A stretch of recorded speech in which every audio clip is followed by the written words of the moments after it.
सबकी rate list तय थी, जितनी अपर कास्ट के लड़कियों का आप धर्मांतरण कराओगे उतने ज़्यादा पैसे थे। प्रशासन का अमिताभ यश और उनकी टीम बहुत बधाई की पात्र है इसके लिए। बिना अधिकारियों की मिली भगत के इतने बड़े धंधे को अंजाम नहीं दिया जा सकता है। उन अधिकारियों को उसी झांगुर बाबा के साथ जेल भेजना चाहिए था। फिर एक एग्जाम्पल सेट होता। सारे फेसबुक अकाउंट, सारे ट्विटर अकाउंट, सारे इंस्टाग्राम अकाउंट्स में इन लड़कों की नजर रहती थी कि आपको ये 10 आईडी है, इन 10 आईडी पे आपको टारगेट करना है। इनमें से आप कितना टारगेट करने में सफल रहते हो ये आपके ऊपर है। ये तो लव का मामला है, लेकिन अब समझ में आया कि ये लव और जिहाद का मामला है। बड़े लेवल पे अधिकारी कौन जुड़े हुए थे, कौन लोग बैठे होते, अगर उसकी जांच होनी चाहिए तो मुझे लग रहा है वो फिर सामने निकल करके आएगा। और उत्तर प्रदेश में तो नहीं है चल पाएगा। इस बात की जिम्मेदारी मतलब अब के लोग ले सकते हैं जब से योगी आदित्यनाथ की सरकार सत्ता में आई है। नमस्कार, आप देख रहे हैं भारत एक्सप्रेस और मैं हूं आपके साथ आंचल मित्तर। उत्तर प्रदेश में आज लगातार दूसरे दिन झांगुर बाबा उर्फ जलाउद्दीन की कोठी पर बुलडोजर एक्शन प्लान किया गया। ये पूरा मामला काफ़ी ज़्यादा चौंका देने वाला था और ऐसा मामला पहली बार सुनने में मिला जहां पर पैसे देकर धर्मांतरण करवाया जा रहा था। यहां तक कि पूरी टीम बनाई गई थी। इसी को लेकर आज हम बात करेंगे। इस वक्त मेरे साथ मेरे सहयोगी उज्ज्वल मिश्रा मौजूद है, इनसे समझेंगे। तो उज्ज्वल, जिस तरीके से पैसे देकर वाला मामला सामने आया कि किस तरीके से पैसे देकर प्रॉपर हायरिंग की गई थी ताकि धर्मांतरण करवाया जाए, इसको आप किस तरीके से देखते हैं? नहीं, पैसे देकर नहीं, आप सीधे कहिए सैलरी देकर के उन लड़कों को रखा और सैलरी के साथ साथ उन लड़कों को भत्ते भी दिए जाते थे। सबकी रेट लिस्ट तय थी, जितनी अपर कास्ट के लड़कियों का आप धर्मांतरण कराओगे उतने ज़्यादा पैसे थे। सुनने में आ रहा है कि अगर कोई अपर कास्ट की लड़की है उसका धर्मांतरण कराने पे 15 से 20 लाख रुपए अलग से मिलते थे, मतलब सैलरी प्लस आपको ये पैसे। कोई एससी लड़की है उसके रेट 10 लाख रुपए तय थे कि उसका धर्मांतरण कराने पर 10 लाख रुपए की रकम मिलती थी। ये रकम सैलरी के अलावा मिलती थी। आंचल, अभी तक मैंने कई केसेस देखे हैं धर्मांतरण के। कई मुद्दे उत्तर प्रदेश के अंदर या पूरे देश भर के अंदर जगह जगह से आते हैं और बड़े मुद्दे बनकर के आते हैं। ये पहली बार देखा है कि सैलरी पर 16-17 लड़कों की टीम को रखना और उसके बाद उनसे ऐसे काम कराना। लालच में कराया जा सकता, अभी तक सामने देखा था। उसके बाद लग्जरी लाइफ के सपने दिखा करके दिया जाता था, ब्रेन वॉश किया जाता था, तमाम लालच और दिए जाते थे घर परिवार को लेकर के। ये पहली बार, डरा धमका के भी कई बार देखा है कि धमका के भी दिया जाता है, लेकिन ये पहली बार था कि स्वेच्छा से लड़के सैलरी पर वो पैसा उठा रहे थे और मजे के साथ काम कर रहे थे क्योंकि उनको मूलभूत सुविधाएं मिल रही थी। लेकिन आंचल, एक सवाल ये है कि सिर्फ सुविधाओं के हवाले से इतना बड़ा कारोबार नहीं किया जा सकता है। 100 करोड़ रुपए का कारोबार, मतलब मैं प्रशासन का अमिताभ यश और उनकी टीम बहुत बधाई की पात्र है इसके लिए। लेकिन मैं ये भी कहना चाहूंगा कि वो देर आए लेकिन दुरुस्त आए। जब जागो तब सवेरा कहते हैं। 100 करोड़ रुपए का कोई कारोबार कर रहा है, दुबई से ट्रांजैक्शन, मतलब देश से बाहर से पैसा आ भी रहा है, पैसा जा भी रहा है। क्या कोई एजेंसी के इस पर एजेंसी की नज़र नहीं थी? हमारे देश में तो वित्तीय लेन देन जब आप देश से बाहर करते हो उसके लिए प्रॉपर एक एजेंसी अलग से बनाई गई है, उसकी टीम देखभाल करती है कैसे वो पैसा इधर उधर लेन देन कर लेता था। उसकी जो कोठी है, कैसे वो इलीगल ज़मीन पर कोठी बनी हुई थी, इलीगल तरीके से बनाई हुई थी। आज प्रशासन जागा है।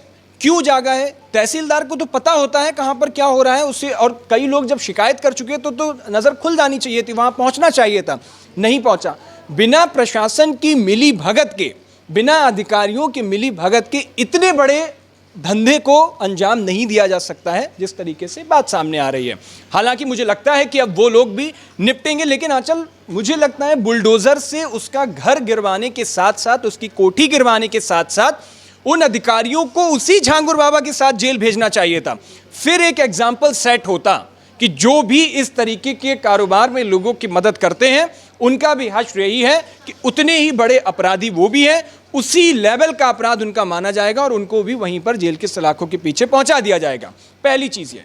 दूसरी चीज़, आंचल, एक आप देखो जिस तरीके से ये कारोबार करता था, इसने नया एग्जाम्पल सेट किया है। इस बार झांगुर बाबा ने नया एग्जाम्पल क्या सेट किया है कि लोगों को सैलरी पर आप रखो, उनको सैलरी पर रखने के साथ साथ उनको एडिशनल जो भत्ते हैं वो प्रोवाइड कराओ लालच में आकर के।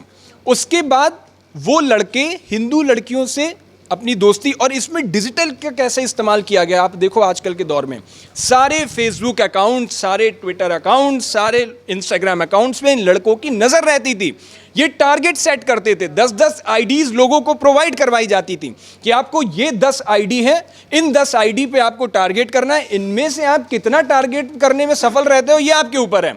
अब वो उन टारगेट्स को जा रहे हैं। अपना नाम बदला उन्होंने, नाम बदल के लड़कियों से दोस्ती बढ़ाई। दोस्ती बढ़ाने के बाद कई मामले ये भी सामने आए हैं कि वो हिंदू रीति रिवाज से शादी कर लेते हैं। हिंदू रीति रिवाज से शादी करने के बाद में लड़की को पता चलता है, बताया जाता है कि नहीं अब तो मुस्लिम रीति रिवाज से भी शादी करनी होगी, मैं तो मुस्लिम हूँ। अब हमारे समाज में उस लड़की के लिए आगे कुआं और पीछे खाई वाली स्थिति हो जाती है। उसके पास 2 ऑप्शन बचते हैं, या तो वो शादी को तोड़ दे, बना कर दे, विरोध में कदम उठा ले, या फिर वो आत्महत्या कर ले। हमारे समाज में जिस तरीके की रवायत है, कानून के सामने बहुत कम ऐसे केसेस देखे हैं जब लड़कियां जाती हैं, हिम्मत करके आगे डट करके जा पाती हैं, क्योंकि उसमें बहुत सारे उनको लफड़े देखने को मिलते हैं। अब कई लड़कियों ने ऐसा भी किया कि दबाव में, मजबूरी में आकर के बाद में धर्म परिवर्तन किया, शादी कर ली। कई परिवार, मुंबई का एक बोहरा परिवार, पूरे परिवार का धर्मांतरण इस जलाउद्दीन ने करवा दिया।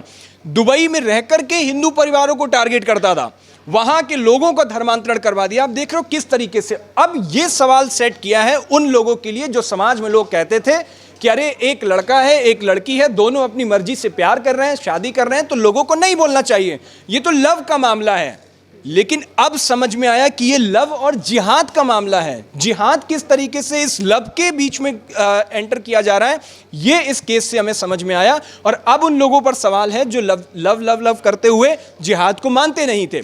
अब लव जिहाद पर सवाल है कि ये कैसे बढ़ रहा था। दूसरी चीज ये, योगी आदित्यनाथ की सरकार जब से सत्ता में आई है, धर्मांतरण के खेल पर पूरी बुरी तरह से लगाम लगी। मैं बहुत जिम्मेदारी के साथ ये कह सकता हूं कि इससे पहले की सरकारों में सरकार और अधिकारियों की मिली भगत के साथ ये खेल चलता था। मैंने कई बार, मेरी नज़र में ऐसे कई जगह हैं जहां पर इस खेल को अंजाम दिया जाता था और इसमें अधिकारी वर्ग शामिल होता था, आंचल प्रशासन के लोग शामिल होते थे, बड़े वो लोग जिनके हाथ में कानून का मतलब पकड़ है, उन लोगों की सह पर ये लोग काम करते थे। योगी आदित्यनाथ की सरकार में सत्ता के आने उनकी सरकार जब सत्ता में आई तो इस पर सबसे पहले प्रहार किया। आप देखो कई धर्मांतरण के ऐसे मामले थे जो उजागर किए और उसके बाद उनको जेल के सलाखों के पीछे पहुंचाया। लेकिन फिर सवाल यही कि अब तक ये इतना बड़ा कारोबार करता रहा, किसकी सह पर करता रहा, कौन वो लोग शामिल थे जो इसको सह देते रहे, जिसकी उंगली पकड़कर ये खेल खेलता रहा, कौन वो लोग थे जिन्होंने हमेशा जलाउद्दीन को बचाने की कोशिश की, कौन वो लोग थे, कौन वो अधिकारी थे। क्योंकि इस कारोबार को छोटे लेवल के अधिकारी नहीं डील कर सकते हैं, ये बड़े लेवल तक के तार हैं। दुबई से पैसा आना, पैसा ले जाना, ये छोटे लेवल के अधिकारियों का काम नहीं है। छोटे लेवल के अधिकारी तो मोहरा थे इसमें, बड़े लेवल पे अधिकारी कौन जुड़े हुए थे, कौन लोग बैठे होते, अगर उसकी जांच होनी चाहिए तो मुझे लग रहा है वो फिर सामने निकल करके आएगा और फिर असली परतें तब खुलेंगी। इसमें आरोपी वो तमाम अधिकारी भी हैं, वो लोग भी हैं जो इसका सह देते रहे, और सबसे बड़ी आरोपी वो लड़की जो नीतू, जो इसकी गर्लफ्रेंड बताई जा रही है। देखिए ब्रेन वॉश उसका कैसे किया, उसके नाम पर वो ज़मीन लेता है, उसको ऐशो आराम करवाता है, याशियाँ करवाता है, उसको अपने में ढालता है, और अपने में ढालने के बाद मतलब जो आपने जिसको सह के लिए रखा वो भी एक हिंदू को रखा और ब्रेन वॉश करके। ये धर्मांतरण का खेल बड़े लेवल पे आंचल चल रहा है, और सिर्फ मुस्लिम धर्म के लोग नहीं, कई बार आप देखो ईसाई लोग, चर्चों में चल रहा है धर्मांतरण का बड़े खेल। उत्तर प्रदेश के अंदर से कई सारे मामले आए हैं सामने, जो ये गजवाए हिंद की कई बार बात होती है। आप देखो जब गजवाए हिंद कहते हैं तो एक खास धर्म के लोग बड़े भड़क जाते हैं कि ये कहाँ चल रहा है, कब चल रहा है। हमारे देश की अदालतों में ऐसे केस चल रहे हैं, पीएफआई जैसे संगठनों पर बैन लगा है, जाकिर भगोड़ा घोषित हुआ है, जाकिर फरार है और फरारी काट रहा है, यहाँ आता नहीं है वो भारत में। तो ये सब लोग किस तरीके से अंजाम देते हैं, तो ये पूरी एक आंचल टोली है जो पूरा ये काम करने की कोशिश करती है, और इन लोगों के रडार पर हमेशा वो लोग होते हैं। एक सवाल मेरा ये भी है कि वो कौन लोग थे जो जरा से पैसे के लालच में आकर अपने धर्म को बदल लेते थे, उनको भी देखना होगा। क्या इस मुहाने पर लोग खड़े हैं कि चंद पैसों के लिए अपने धर्म से समझौता कर लेते हैं? क्या वाकई में इतने नीडी हैं कि कुछ पैसों के लिए वो धर्म बदलने की नौबत तक आ जाती है और उसको वो हंसते हंसते खुशी से स्वीकार कर लेते हैं।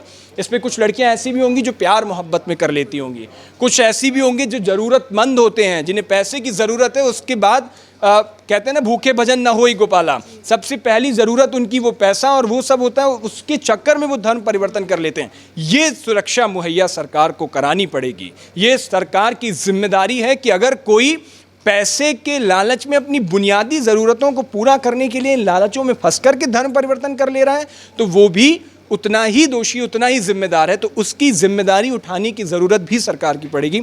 ये सारे लोग, मतलब इसका पूरा घटनाक्रम आपको समझने की जब समझोगे तब पता लगेगा मोडस ऑफ ऑपरेंडी क्या था। लेकिन ये जो प्रयोग था, ये पहली बार प्रयोग था कि सैलरी पर लड़के रखना, मतलब एक नया प्रयोग करके खेलने की कोशिश की है, नया एग्जाम्पल सेट करने की कोशिश की है। लेकिन उसमें किस बुरी तरह से फंसा है, उत्तर प्रदेश में तो नहीं है चल पाएगा। इस बात की जिम्मेदारी मतलब अब के लोग ले सकते हैं जब से योगी आदित्यनाथ की सरकार सत्ता में आई है। ये खेल अब पुरानी सरकारों में चल गए तो चल गए, अब मुझे नहीं लगता है कि योगी सरकार में इस तरह कोई खेल खेल के निकल जाएगा। और शायद इस बाबा ने यही सोचा होगा और अपने कारोबार करता रहा, लेकिन एक दिन आता ही है, आप देखो सबका अंत होता ही है, तो वही अंत हुआ है उसका और सामने आए है। इसके लिए अमिताभ यश और उनकी पूरी टीम बहुत बधाई की पात्र है, लेकिन उन अधिकारियों को भी सलाखों के पीछे पहुंचाने की ज़रूरत है जो इसका साथ दे रहे थे। तो बुलडोज़र एक्शन प्लान लगातार दूसरे दिन आज चल रहा है और छांगुर बाबा के ऊपर बड़ा एक्शन लिया जा रहा है। इसको लेकर आपकी क्या राय है? कि आपको लगता है कि बाकी देश के हिस्सों में भी धर्मांतरण का रैकेट चल रहा होगा? हमारे साथ अपनी राय कमेंट बॉक्स में ज़रूर शेयर करें।